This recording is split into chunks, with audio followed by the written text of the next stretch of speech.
Ask you to look away. I love my hands, but it hurts to pray. The life I have isn't what I'd seen.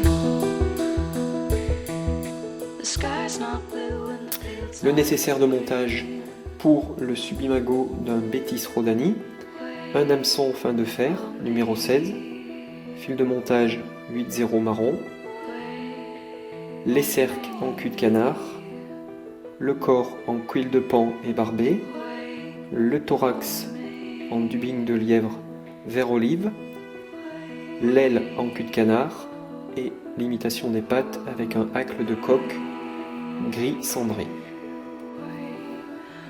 Donc fixation du fil de montage.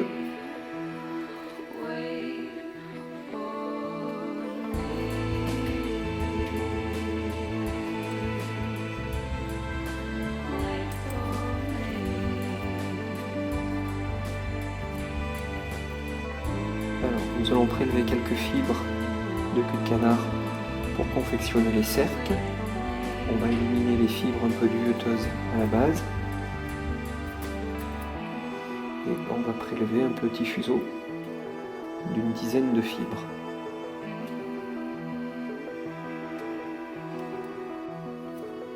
Voilà, donc on va mouiller un petit peu le fuseau avec la salive,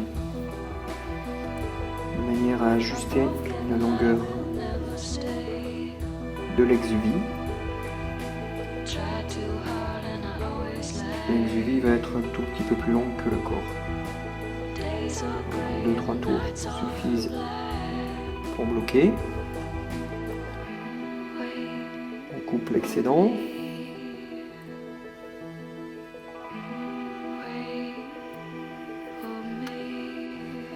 Alors un petit truc tout bête pour ébarber le cuil de pan à l'aide d'une gomme. Il suffit de gommer le cuil en direction de la pointe vers la base, de manière à ébarber, éliminer les petites fibres duveteuses et ne conserver que la partie centrale qui nous intéresse, le cuil lui-même. Voilà. Donc, avant de monter le cuil sur l'hameçon, il est conseillé de l'humecter, un petit peu de salive, et nous pourrons monter le cuil sur l'hameçon. On fixe le cuil de pan et on va former un sous-corps avec le fil de montage, un petit peu fusiforme, toujours de manière à donner la silhouette de la mouche.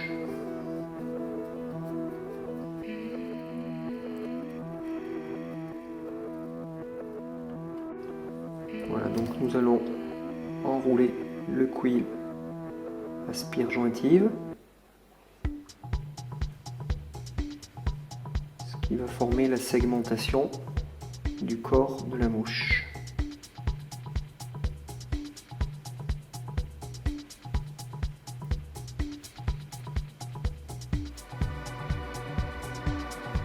On stoppe le cuil avec quelques tours de fil de montage et on coupe l'excès.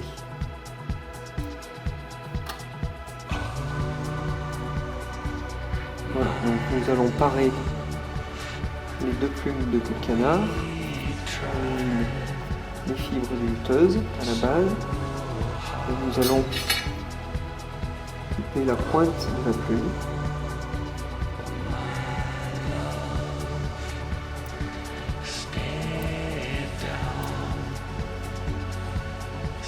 Je récupère la plume avec laquelle nous avons confectionné les cercles. Même opération, on coupe la pointe. Voilà, donc on se retrouve avec les deux plumes de cul de canard que l'on vient ajuster l'une sur l'autre en mettant les deux pointes coupées à la même hauteur. Donc nous allons fixer les deux plumes de cul de canard. On oriente l'ensemble des fibres en direction de la pointe.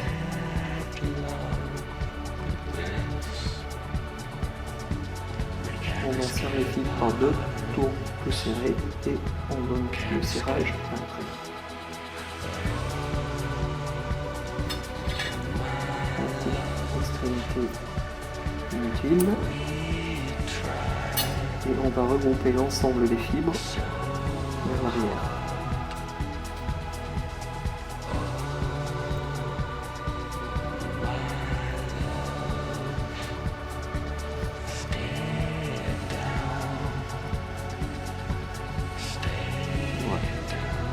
Donc à ce stade, nous obtenons un voilier. On pourrait se limiter à cette étape pour le montage de la mouche, mais on va compliquer un petit peu les choses. Donc, nous allons préparer une potence autour du pied des fibres du cul de canard.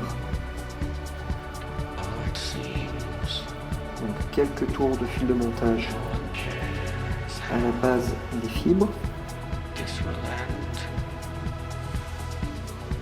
de manière à pouvoir enrouler le hacle de coque.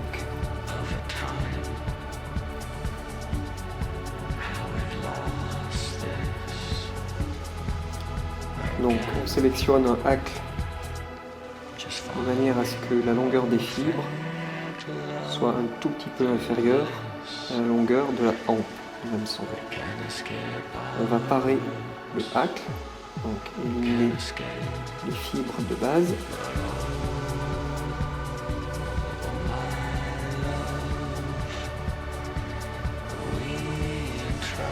Et nous allons fixer le hacle au pied de la potence cul de canard.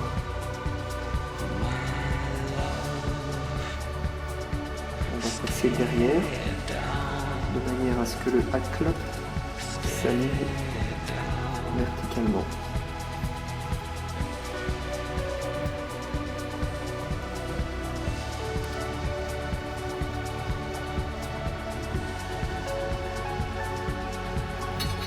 On coupe l'extrémité inutile et nous allons former un petit cordon assez fin du bout de lièvre.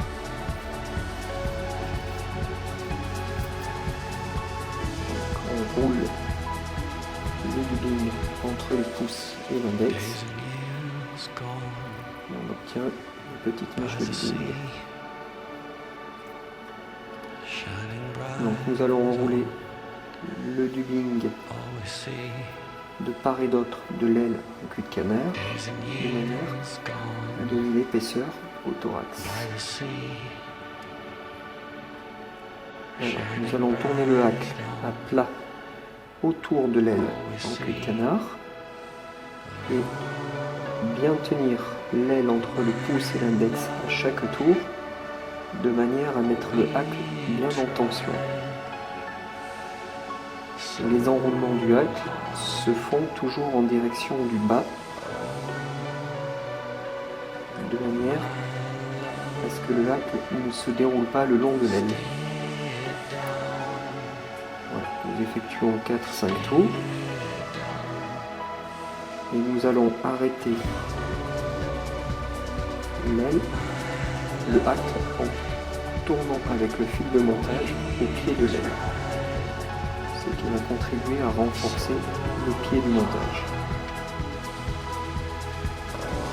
On va terminer le blocage du hacle en tournant cette fois autour de l'hameçon, en passant bien derrière le lac.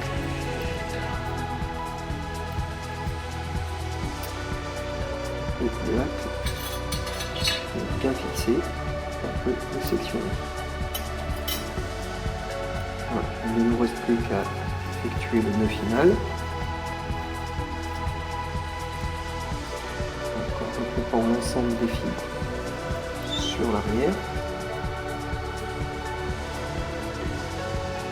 Nous allons faire une petite ligature.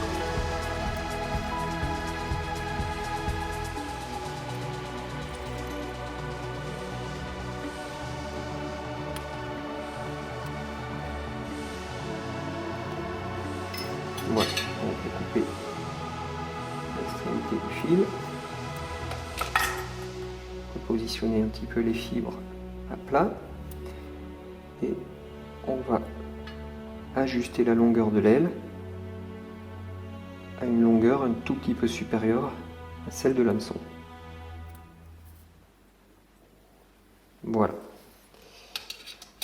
Et la mouche est terminée.